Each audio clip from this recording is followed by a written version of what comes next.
Alors, donc nous avons commencé par expliquer les différentes périodes, en tout cas par rapport au Rav Kook et tout ce qu'il nous a enseigné concernant la Kabbalah. Il nous avait dit que le monde dans lequel nous sommes a besoin de cette Torah, tout simplement parce que nous revenons vers l'intériorité de notre vie, étant donné que la création du monde, c'est en fait une mise en dehors, et une mise en dehors qui est le plus loin possible, et que tout le mouvement de la vie, c'est un mouvement de retour vers l'intériorité, vers la source des choses. Comme un bébé qui a été mis le plus loin possible au moment de sa naissance et qu'il revient au fur et à mesure de sa vie, lui revient, la maman revient vers lui. Donc il y a des retrouvailles entre le créateur du monde et sa propre création, lui comme la maman, la création comme le bébé. Donc toute la création revient vers sa source, c'est un mouvement naturel, et nous le voyons dans tous les éléments de ce monde, tout revient vers la source intérieure. Si vous allumez une flamme, même si vous baissez le bras, la flamme va monter vers le haut, parce qu'il y a en fait un désir de retrouver sa source. De la même manière, le monde a un désir intrinsèque, intérieur, de retrouver sa source d'une manière naturelle. Le peuple d'Israël, étant donné qu'il a été doté du lien avec les valeurs de l'infini, a reçu en fait, et c'est la notion de la Kabbalah, les éléments qui nous viennent du Très-Haut, donc de l'idée motrice de toute la création du monde, le pourquoi de cette création, le sens de cette création, des choses qui sont au-delà de la Torah écrite dans la Torah. C'est écrit dans la Torah, mais d'une manière beaucoup plus fine et suggérée.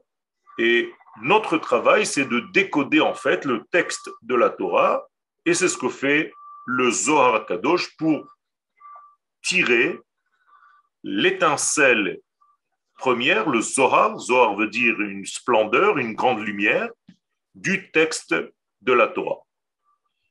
Et donc, nous sommes dans ce texte du Rav Kook. Il dit qu'il y a plusieurs réveils pour arriver à sortir de cela. Il ne faut pas le réveil de difficulté, mais il faut un réveil de volonté et de prise de conscience que c'est notre rôle. Et donc, l'ouverture se fera par une explosion de cette Torah de la Kabbalah, des secrets de la Torah, bien que ces secrets soient avec une contradiction, vous vous rappelez. C'est-à-dire que dans ces secrets, il y a une contradiction, parfois avec ce que nous avons dans la logique tendance à croire. Car en réalité, cette Torah venant de l'infini, l'infini contient en lui une chose et son contraire, ce qui est très difficile à entendre chez nous. Chez nous, le monde est dans la dualité tout le temps pratiquement, parce que c'est ou une chose ou l'autre. On n'arrive pas à concilier, à conjuguer les choses. Et donc, lorsque Dieu parle dans un langage unitaire, nous entendons dans un langage pluriel, parce que nous avons difficulté à comprendre que deux inverses puissent être animés par le même créateur. Un exemple tout simple, dans notre monde, il y a quelqu'un qui vole et quelqu'un qui se fait voler. Bien, chez le créateur, c'est la même force qui anime le voleur et celui qui vient de voler. Alors que dans notre monde, l'homme qui a été volé court après le voleur dans la rue et vous vous dites, il y a un rachat et un tzaddik. Alors que les deux sont animés au même moment par le même infini, béni soit-il. Très difficile à concevoir au niveau de la morale humaine, mais nous devons comprendre que dans un niveau supérieur, ceci existe. C'est-à-dire, il y avait une question? Oui, oui, Raviol, il y avait une question, parce que le texte que vous nous avez montré la semaine dernière concernait la Kabbalah, mais Aleph At Tav. Et là, et là, vous êtes passé immédiatement au texte du Rav Kook. Non, non, non, j'ai déjà commencé à amorcer les textes du Rav Kook la semaine dernière, mais justement pour rentrer dans le sujet, dans le vif du sujet. D'accord? Okay. Alors là, nous reprenons ici Havanat Torah Sod. Vous êtes avec moi? Ok, oui, oui. La compréhension de cette Torah qui est la Torah de l'unité. Rappelez-vous que la notion de Sod veut dire unité, ce qui nous est donc difficile. Et c'est pour ça qu'en réalité, nous tombons et nous avons peur parce que cette Torah peut nous induire dans un monde où, en réalité, on ne voit plus la différence entre le bien et le mal. Étant donné que dans un niveau supérieur, le bien et le mal se touchent et sont identiques. Alors que lorsqu'ils descendent dans ce monde, l'un prend un signe positif et l'autre prend un signe négatif. Mais dans l'absolu, dans la valeur absolue des choses, c'est la même puissance. Et donc, c'est pour ça que cette Torah faisait peur à un certain moment dans la vie, dans l'histoire du monde et dans l'histoire du peuple juif précisément. Mais cette Torah est nécessaire maintenant puisque nous revenons à l'essence. L'essence qui est en réalité le vécu de deux inverses. Je vous donne un exemple. Dans la Géoula, on va voir un phénomène qui est dit par le prophète Isaïe, le loup et l'agneau vont vivre ensemble. Comment est-ce possible qu'un loup et qu'un agneau vivent ensemble? Alors, au-delà de cette beauté un petit peu paradisiaque, sympathique pour nous, il s'agit là de mettre ensemble deux inverses, vous comprenez? Et donc, cette prise de conscience que le prophète est en train de nous dire induit une étude beaucoup plus approfondie de la Torah, qui va pouvoir nous mettre face à ce phénomène où un loup et un agneau vont être ensemble parce qu'en réalité, ce sont deux visions du même et seul monde. C'est-à-dire que tu peux vivre et voir le monde comme l'aspect d'un loup et simultanément voir le même monde avec son aspect agneau. Donc, la compréhension de cette Torah, nous devons comprendre déjà quelle est la terminologie de la Torah. Pourquoi on appelle la Torah Torah? Qu'est-ce que ça veut dire? On est né avec ça, on a l'impression que la Torah, c'est quelque chose qu'on connaît. Eh bien, ce n'est pas aussi simple que ça. Déjà, la définition du mot Torah. Ha-Torah hi yesod ha-chaim. La Torah, c'est l'essence, le fondement même de la vie. Nishmat hayesh, c'est la neshama de toute l'existence. Derech gilui retsono. Et comment est-ce qu'on arrive à accéder à cette neshama? En dévoilant la volonté de celui qui est à la source même de tout ce monde dans lequel nous vivons. Donc la Torah, en fait, c'est une lumière. C'est pour ça qu'en araméen, on l'appelle Oraïta. Et donc c'est la lumière qui est l'ADN de toute la création. Ne tombez pas dans le piège qu'à chaque fois les élèves tombent lorsque je leur demande sur quelle matière la Torah est inscrite et qu'ils me répondent sur du parchemin ou sur des pierres, tout simplement parce qu'ils font référence dans leur tête au livre de la Torah. Mais moi, je n'ai pas parlé de la Torah. En tant que livre, je parle de la Torah avant qu'elle ne soit recopiée dans un livre. Istakel be'oraita ou bara alma. Cette Torah que Dieu voit et avec laquelle il va construire et créer le monde. Vous comprenez bien que Dieu ne tient pas un parchemin dans sa main ni un rouleau de livres dans sa main. Il regarde le fond de la Torah, l'âme de la Torah qui est en réalité l'âme du monde. L'énergie, l'ADN de tout le monde qu'il va créer. Donc, Avura Maharal, pour le Maharal de Prague, à Torah Isidro Shel Olam. Il s'agit là de l'ordre, en fait, du monde qui va être créé. Donc, la Torah va servir d'ordre. Dieu qui a créé la Torah, Dieu qui a donné naissance à cette Torah, qui est en réalité la source même de toute vie, eh bien, elle est porteuse non seulement de la vie, de la future vie, mais de l'ordre dans cette vie. Très important, c'est une nouvelle notion. Tu veux être ordonné dans ta vie, la Torah, c'est la racine de l'ordre. Quand je dis ordre, je dis pénétration de la lumière et mise en place de chaque élément à sa place. Si tu connais ta place dans le monde, Ken, il est beaucoup plus facile d'évoluer. Si tu ne connais pas ta place, tu tournes en rond et tu ne sais pas ni où tu dois être, ni ce que tu dois dire, ni qui tu es réellement. Donc la Torah va mettre les choses en ordre. Et en étudiant cette Torah, tu vas ordonner ta propre vie. Sedera Havaya, et donc c'est l'ordre de toute l'existence. Yesh le'afrin ben Torat Hashem ou ben Torat Ha'adam. Donc il faut faire tout de suite une différence entre la Torah divine et celle accessible au premier degré de l'homme. Il y a deux Torahs, la Torah divine, la Torah humaine. Qu'est-ce que je veux dire par là? Mais tout simplement, dans Teilim, premier Teilim, David Amelech nous parle de ces deux niveaux de Torah.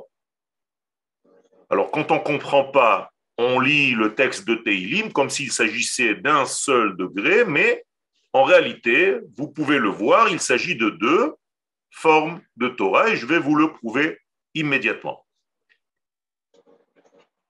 Ashrei ha'ish asher lo halach ba'atzat reshaim, comme ça commence David Amelech, heureux l'homme qui n'est pas tombé dans les conseils des méchants, ki im betorat Hashem. Regardez bien ici, il s'agit de la Torah divine, la Torah avec un tav à la fin qui fait référence à Hashem, Torah Hashem, sa Torah à lui. Donc faites attention, soyez dans la Torah Hashem, chefzo, c'est ce qu'il veut. C'est-à-dire, ki im, si ce n'est que la Torah Hashem qu'il veut. Il ne veut que ça, l'homme. Ok? Ça veut dire, à la base, nous voulons tous la Torah initiale, la Torah divine. Mais, il y a une différence entre ce que je veux et ce que je suis capable de faire. Et donc, qu'est-ce que je suis capable de faire? Ubetorato yehege yomam valayla. C'est plus la Torah divine. Parce que si c'était la Torah divine, on aurait dit dans un seul verset, Ki betorat Hashem chefzo lehegot yomam valayla. Il veut la Torah d'Hashem pour l'étudier jour et nuit. Mais ce n'est pas ce qui est écrit. D'un côté, il y a marqué Ki betorat Hashem chefzo. Il veut effectivement la Torah divine, mais de facto, ou betorato yehege yomam valayla. C'est dans sa propre Torah qu'il est coincé pour l'instant à étudier jour et nuit. C'est plus la Torah divine, c'est sa Torah à lui, la Torah de l'homme. Est-ce que vous êtes avec moi? Est-ce que c'est compréhensible? Oui, oui. Ok. Hevdel kayam, donc il y a ici une différence ben ma she'adam chafetz bo, entre ce que l'homme veut ou ben ma she'hu masig befoal, par rapport à ce qu'il acquiert de facto, réellement. Je veux un niveau X, mais pour l'instant, je suis dans un niveau Y. C'est bien que je veuille le niveau X? Oui, parce que de temps en temps, je reçois de ce niveau que je veux des étincelles qui vont descendre dans mon niveau Y Ils vont remplir, ils vont changer ma façon de voir Y pour que je vois avec les yeux du divin X. C'est-à-dire que cette vision n'est pas vaine, elle n'est pas stérile. J'ai envie de la Torah de Dieu et je fais ce que je peux. Et pour l'instant, j'ai besoin que cette Torah de Dieu devienne ma Torah. Donc je m'efforce à m'exercer dans la Torah de Dieu, même si elle ne m'est pas accessible au premier degré, pour un jour la vivre plus ou moins complètement, pleinement. Écoutez bien ce qu'on dit dans la Tfila. Akadosh Baruch Hu ramenu à ta Torah, Torah Techa. La Torah Hashlema, donc c'est une Torah entière, complète, Ve'ha'amuka, très profonde, Ha'mekayemet et akol, qui fait vivre le tout. Ça, c'est la Torah de Dieu, Torah Techa. Torah Hashem Temima, la Torah de Dieu, encore une fois, regardez la définition, la Torah de Dieu, si c'était que la Torah et qu'on était sûr que c'était celle de Dieu, il n'y a pas besoin de dire la Torah de Dieu, vous comprenez bien. On aurait dit la Torah. Mais étant donné qu'on veut à chaque fois faire la différence entre la Torah divine et la Torah que tu vis toi réellement ici, à chaque fois qu'il s'agit de la Torah divine, eh bien, on doit le rajouter dans la mention du texte. Donc, Torah Hashem Temima, la Torah de Dieu, à la différence de la Torah humaine, elle est entière. Temima veut dire complète, parfaite, dans la complétude totale, dans l'absolu total du plein. Madrega sheish lo naga ba ad etzem hayom hazeh, à tel point qu'aucun homme, femme, aucun être n'a pu atteindre jusqu'à ce jour cette Torah du complet. C'est impossible. Je vous rappelle que même Moshe Rabbeinu n'a reçu qu'une version de la Torah. Et c'est pour ça que les sages sont très précis. Je sais que vous étudiez les Pirkei Avot avec le Rav Bochko. Eh bien, le début de Pirkei Avot, c'est Moshe Kibel Torah. Encore une fois, précision du langage hébraïque obligatoire. Sans cela, on ne peut pas étudier la Torah. Moshe n'a pas reçu la Torah, auquel cas on aurait écrit Moshe Kibel Ha-Torah. Non. Moshe Kibel Torah. Moshe n'a reçu qu'une Torah. Excusez-moi, juste une question. La perfection, c'est la mort. Si, non, en même temps... non, chas v'shalom. Chas v'shalom. La perfection, c'est la vie. La mort, c'est la preuve de l'imperfection. Si la perfection était la mort, on aurait eu un Dieu de mort. Or, notre Dieu s'appelle Elohim Chaim, c'est le Dieu de la vie. Attention, c'est très grave ça. Parce que si on atteint la perfection, on n'a plus rien à faire. Pas du tout. Pas du tout. La perfection. Alors, la question qui me vient en même temps que je parle, c'est mais si on arrive à la perfection, viendra autre chose encore. Yafé Meod. La perfection, au niveau humain, n'est qu'une perfectibilité. Il n'y a pas vraiment de perfection. C'est impossible de l'atteindre parce que si tu atteins la perfection, tu es Dieu lui-même. Or, tu n'es pas Dieu, tu es créé. Donc, tu es voué à être dans le manque, mais dans une certaine force de perfectibilité, dans un mouvement qui tend vers la perfection totale, mais sans jamais l'atteindre. Ilou haïtiv yedativ. Si j'étais lui, j'aurais plus besoin d'évoluer. Donc ne vous inquiétez pas d'arriver au fin fond de votre niveau. C'est impossible. C'est pour ça que, est-ce que arriver jusqu'à l'impossible, c'est pas possible. Donc c'est quelque part aussi la mort en étant la vie. Non, parce que la mort ne fait pas partie du programme Lechatrila. La mort est une faute, est une conséquence d'une faute que l'homme a commise et que nous devons réparer. Alors, est-ce qu'à la place de mort, on pourrait dire plutôt sauf la fin? La fin de quoi? Justement, ça n'existe pas. Toute notre vie, nous avons des fins relatives. Quand on va terminer ce cours dans un quart d'heure, eh bien, on sera arrivé à une fin relative de notre monde, de notre niveau d'aujourd'hui. Mais c'est le début d'un nouveau de demain. Ok, merci. Vous comprenez? Oui, non, mais je voulais éclaircir quelque chose. Merci. Et c'est très important même pour ceux qui parlent du messianisme. On a l'impression que le jour où le Mashiach va venir, c'est fini. Pas du tout, c'est un nouveau commencement, c'est tout, c'est une nouvelle étape. Oui, bien sûr. Oui. Ok. Alors, Madriga she'en la she'ish lo naga ba ad etzem hayom hazeh. Donc, personne n'a atteint cela. Batorah yeshnan kama madrigot. Donc, la Torah, elle contient beaucoup d'étapes. A Torah shebichtav, d'abord la Torah écrite. A Torah shebe'alpe, la Torah orale. Torah tasod, la Torah des secrets. Torah toshel Mashiach, encore un degré de Torah, la Torah messianique, qui est reliée, vous voyez bien, avec la Torah du secret, juste après. Ça veut dire que pour atteindre la Torah messianique, pour comprendre le langage du roi Mashiach lorsqu'il va parler, ben, il va falloir faire l'étape d'avant. C'est l'étape que nous sommes en train de faire maintenant.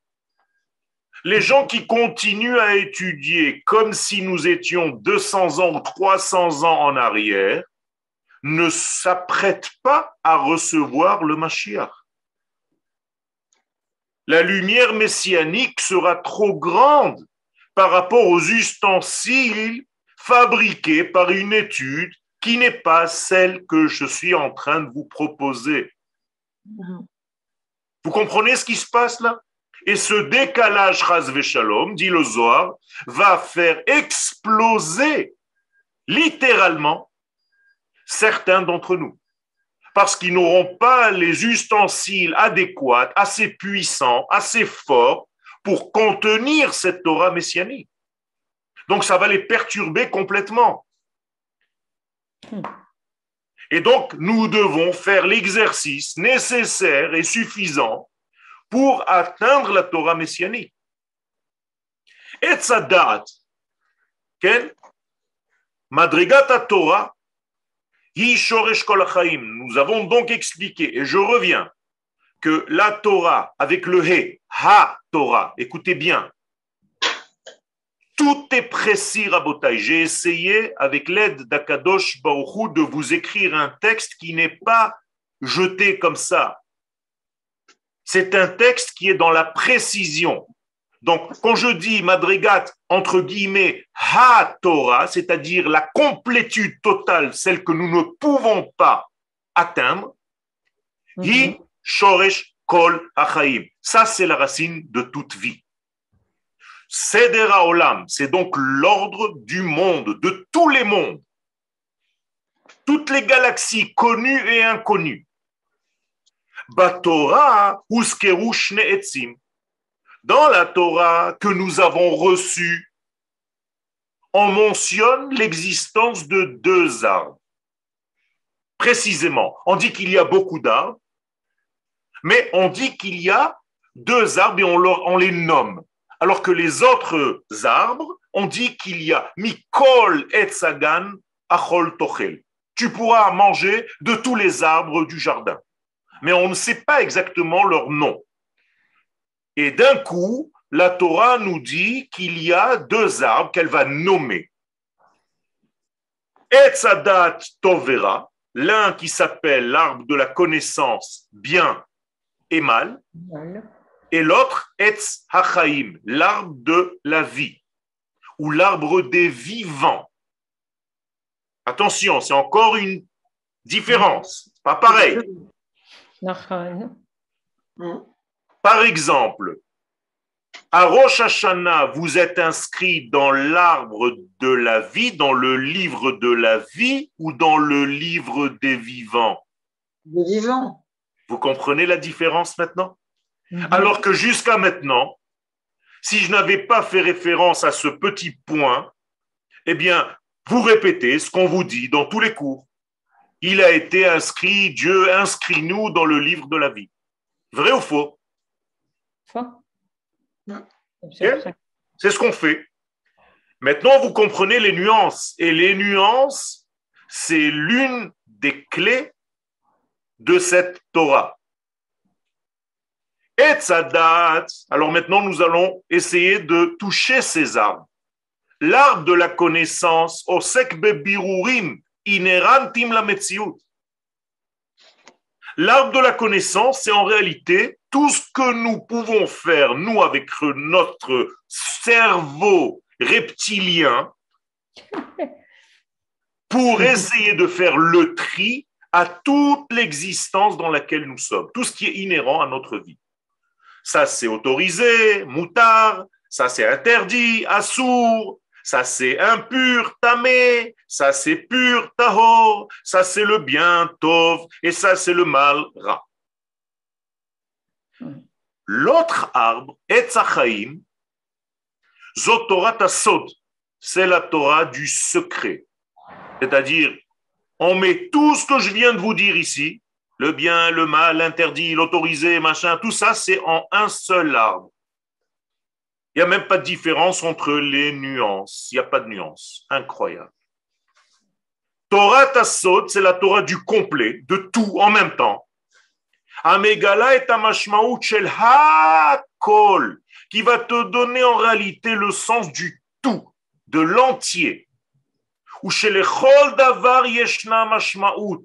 Et donc, il va te donner cet arbre un conseil, car encore une fois, une petite précision, et encore une fois, de la sémantique, mais c'est très important. Le mot etz ne veut pas dire un arbre, mais un conseil. C'est le masculin de etza.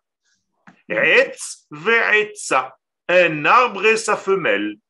Donc, Etz HaChaim, c'est un conseil de vie. Et Etz HaDaat, c'est un conseil de savoir, de connaissance. Dans votre tête, il est interdit de manger de l'arbre de la connaissance du bien et du mal. Vrai ou faux? Ben oui, n'essayez pas de vous cacher. Je vous vois même à travers l'écran. C'est ce qu'on vous a toujours enseigné. Mais c'est on nous a enseigné qu'il fallait manger d'abord de l'arbre de la vie. C'est ce qu'aurait dû faire Adam Arishon. Oui, mais manger de l'arbre de la vie. Ça, on ne le savait pas. Ça, c'est une conséquence d'une étude.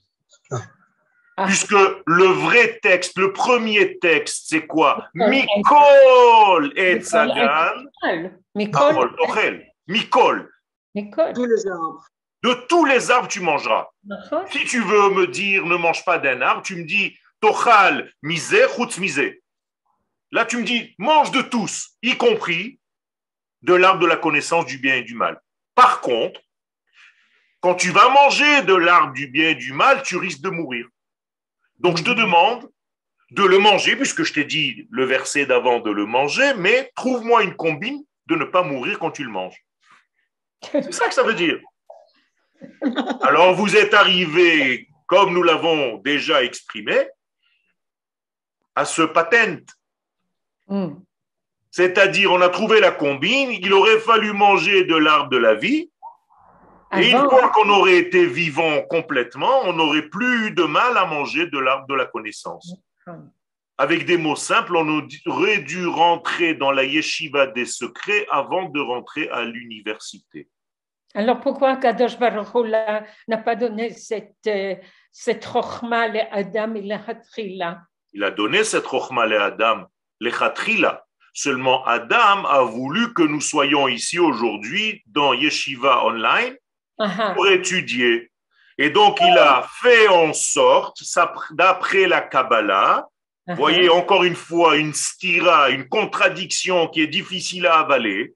Adam Arishon voulait fauter pour nous laisser la place à travailler. Ah, Vous comprenez? Parce que Adam Arishon, c'était le Mashiach. C'est une évidence. Il fallait juste rentrer au Shabbat du temps.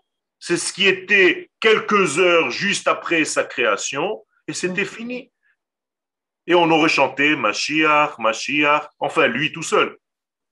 Ben oui, puisqu'il nous contenait complètement, on était encore à l'intérieur de lui. Exact. Donc, ce secret-là, alors, il possède le secret. quel? Il possède le secret, mais il les transmet pas à sa femme. Il le transmet à condition qu'il y ait conversation et dialogue. Ce qu'on lui reproche, c'est de ne pas avoir développé un dialogue avec son épouse. S'il avait fait une chavruta avec elle, et ils étaient assis en se disant, voilà, Kadosh Baruch Hu nous a dit de ne pas manger, de manger de tous les arbres, de ne pas manger celui-là parce qu'on va mourir, eh bien, entre lui et elle, c'était comme deux Bachourei Yeshiva, ils auraient compris le secret de Dieu. Mais au lieu d'aller en chavruta avec son mari, au lieu d'aller en chavruta avec sa femme, elle est allée avec une autre chavruta, le serpent. Qui est le serpent? C'est pas un reptile qui se baladait là-bas dans le jardin ou à côté et qui faisait pss, pss. Lui a parlé. Qui c'est lui? C'est qui lui? C'est qui ce serpent? Le Nachash. C'est qui? C'est qui?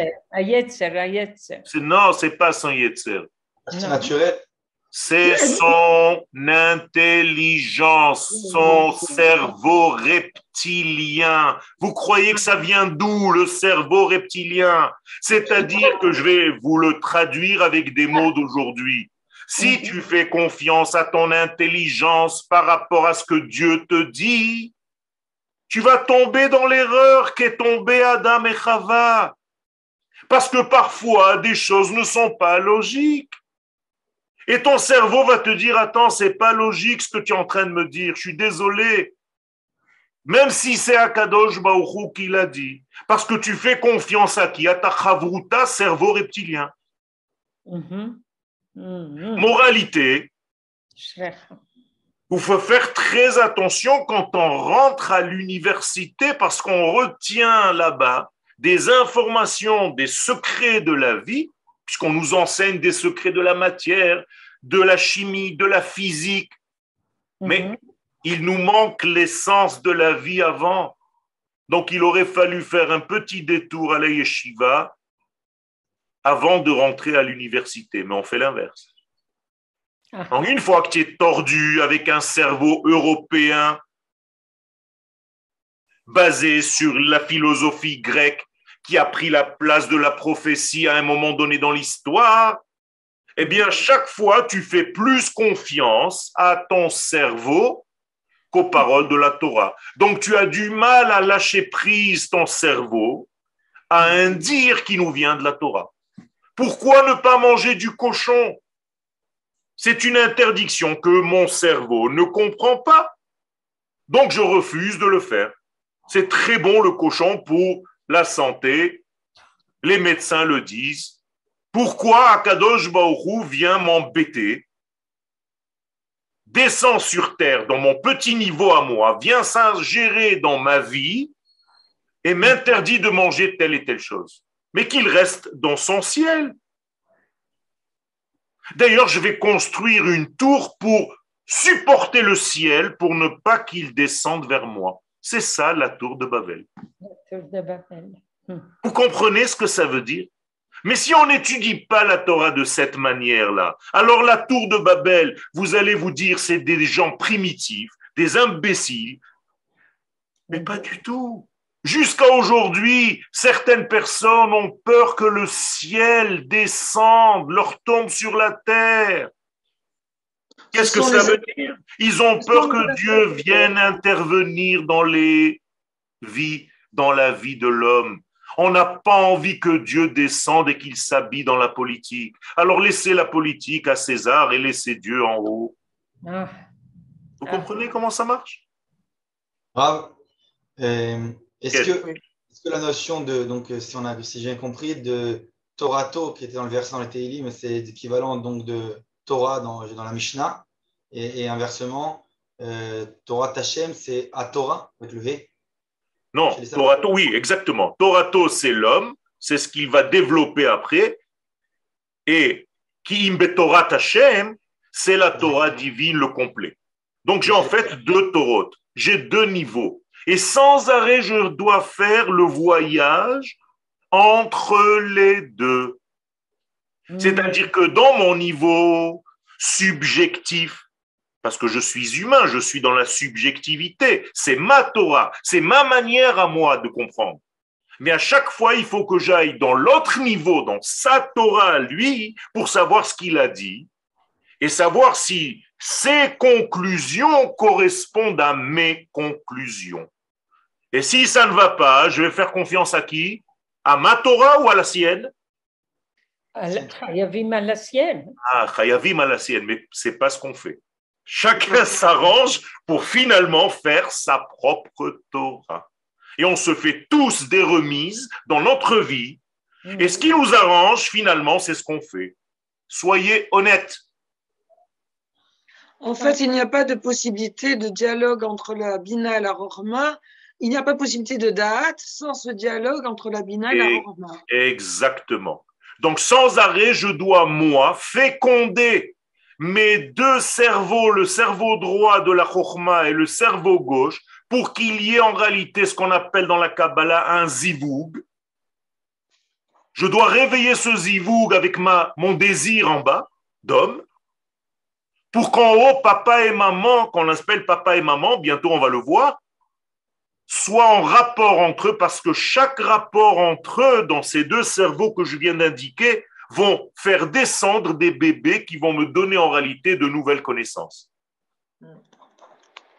Donc sans arrêt, sans arrêt, sans arrêt, je ne pense qu'à une seule chose, relier papa et maman, relier le mâle et la femelle. Leshem yichud, kutcha berich ushrinte. Beotiot yutke, beotiot vavke, à chaque fois, ça revient et on va rentrer dans les détails des choses. Ken? La deuxième question, c'est le mal et le bien. si vous avez dit que donc Etz, c'est comme Etza, c'est le masculin. Alors pourquoi la Torah elle a écrit justement Etz au masculin et pas Etza au féminin?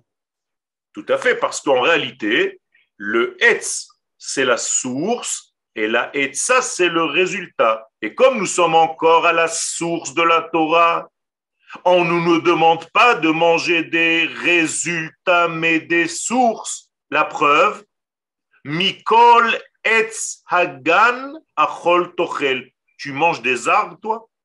Ou tu manges des fruits? Des résultats. Ah, regardez encore un petit détail. Grâce à ta question, s'il était écrit dans la Torah, Mikol Peri Haetzim ou Perot Haetzim Achol Tochel, j'aurais dit d'accord. Mais il ne te dit pas ça. Il te dit Mikol Etz Hagan Achol Tochel. Alors quand tu mangeras des arbres, et non pas les fruits des arbres, seulement, tu comprendras. Et maintenant, tu comprends qu'en réalité, quand tu manges un fruit et que tu ne le relis pas à sa source qui est l'arbre, tu es en train de séparer les mondes. Et donc, c'est pour ça qu'à chaque fois que tu as une pomme dans la main, les Chachamim ils te disent Boré Péri, Haetz. On te ramène à l'arbre. Et c'est pas Toda Rabba à la prix. Merci pour le fruit. Non. Je mange l'union entre prix et etz. Donc je mange un zivoug. Et quand je mange un zivoug, je mange des toladot, des engendrements. Parce que ce zivoug, parce que quand tu manges une pomme, vous comprenez que consommer, ça a une connotation intime. C'est pas par hasard qu'on dit consommer, consommer. En hébreu aussi. Lechem asher ou ochel, c'est un rapport intime. Achila, ça s'appelle. Donc lorsque l'homme consomme, qu'est-ce qu'il est en train de faire? un zivoug entre les olamot. Et si vous saviez ce qui se passe à l'intérieur de votre bouche au moment où vous mangez et vous mâchez un fruit ou un repas, vous n'avez même plus le temps de manger. Je vous garantis qu'on pèse tous 20 kilos à la fin du mois. Si on avait toutes les cavanotes requises dans la nourriture, c'est de la folie, c'est extraordinaire. Mais toi, quand tu t'assois, que ce soit Shabbat ou Yom Tov ou la Man'arf, comme on dit en français, tu manges parce que tu as faim. Nekuda. Soyons honnêtes. Et si on mangeait avec ces cavanotes-là, il n'y aurait même pas besoin de tous ces programmes comme j'aime et comme j'aime pas et machin et donnez-moi des trucs. On serait tous à la véritable, à l'image de ce que nous sommes. C'est incroyable, le temps est déjà fini, c'est terrible. Non. Donc, la notion de sod est écrite dans la Torah, Besodam, al tavo nafshi bik halam al techad kevodi. Deux notions qui correspondent au sod dit dans les enfants de Yaakov, Shimon et Lévi, qui étaient tellement terribles qu'il ne fallait pas les réunir. Donc on dit Besodam. Ne les mettez pas en sod, ne les mettez pas ensemble. C'est-à-dire, sod veut dire ensemble. Unité. Donc séparez-les. Séparez-les. À sod ou achdout. Donc le sod, je comprends par le verset de la Torah que le sod est l'unité. Vekol inyana shel Torah tasod. Et tout ce qu'on appelle la Torah du sod, c'est en réalité Giloui ha'achdut ba'olam shel apratim. C'est le dévoilement du tout dans un monde de détails dans lequel nous sommes. Donc ne te perds pas dans ce monde de détails. Toujours, reviens à la source première, à l'initiale. N'oublie pas le grand chemin vers lequel tu vas. Ne te perds pas dans les ruelles dans lesquelles tu t'es perdu. Tu veux arriver à Eilat et tu es rentré dans les rues de Jérusalem. C'est-à-dire que tu n'es même pas sorti de la ville. Tu te noies dans les ruelles de Jérusalem. C'est ça que ça veut dire. Tu n'arriveras jamais à Eilat. Parce que tu as oublié le projet central de ta vie. Morabotai, Moraï Verabotai, c'est ce qu'on fait dans notre vie. On a un projet de vie et chacun de nous est parti dans les ruelles de sa vie. Et on est paumé dans ces ruelles. Et parfois, on nous ouvre une porte, on rentre, déjà qu'on est dans la ruelle paumé, on rentre dans une maison qui n'est pas la tienne et on te demande de boire le café et d'ouvrir une fenêtre et de fermer le frigo. Et finalement, tu as oublié complètement que tu étais en train de partir vers Eilat. Et après, tu sors de cette maison, tu rentres dans une autre et tu rencontres un copain et une copine et machin, toute ta vie, tu restes dans une rue de ta vie. Comprenez que je suis en train de faire un parallèle. Hein? Oui. Et tu oublies l'essence de ta vie.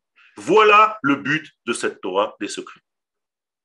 Be'ezrat Hashem, on continuera pour entrer dans les notions. Pour l'instant, je suis obligé de vous donner le réca, le fond, le background, pour après rentrer dans les details. Même dans la sémantique kabbalique, c'est très important de savoir avant vers quoi je vais, sinon tu vas rendre ça aussi une sémantique, un dictionnaire kabbalistique et c'est fini, ça va devenir un système mathématique. La Bina, elle rentre dans Za, Za, il va rentrer dans Nukba des Za. C'est juste un langage, ne vous effrayez pas. On va apprendre tout ça, mais pour l'instant, je veux vous donner un réca klali. Toda, Rabba. Ken. Notre amie Evelyne Garibaldi, elle fait son aliyah la semaine prochaine. השתבח שמו לעד. הקדוש ברוך הוא יברך אותה בתור שאר בני ישראל et que בעזרת השם sa aliyah et notre aliyah soit continuelle. Vous comprenez bien qu'on est en train de dire qu'on n'est même pas arrivé nous-mêmes, on est juste à l'endroit où il faut commencer à monter dans l'échelle. J'ai compris. Jusqu'à maintenant, on montait dans une échelle étrangère qui n'était pas la nôtre. On faisait des guerres étrangères qui n'étaient pas les nôtres. On était paumés dans une ruelle beaucoup plus lointaine que la nôtre, dans un pays étranger au nôtre. Mais maintenant qu'on est là, on n'est pas arrivé. C'est juste le début de l'escalation. C'est juste la pointe des pieds, c'est le danseur. תודה רבה לכולכם. תודה רב, שבוע טוב. שבוע טוב ומבורך, אמן. Avant que tout le monde se déconnecte,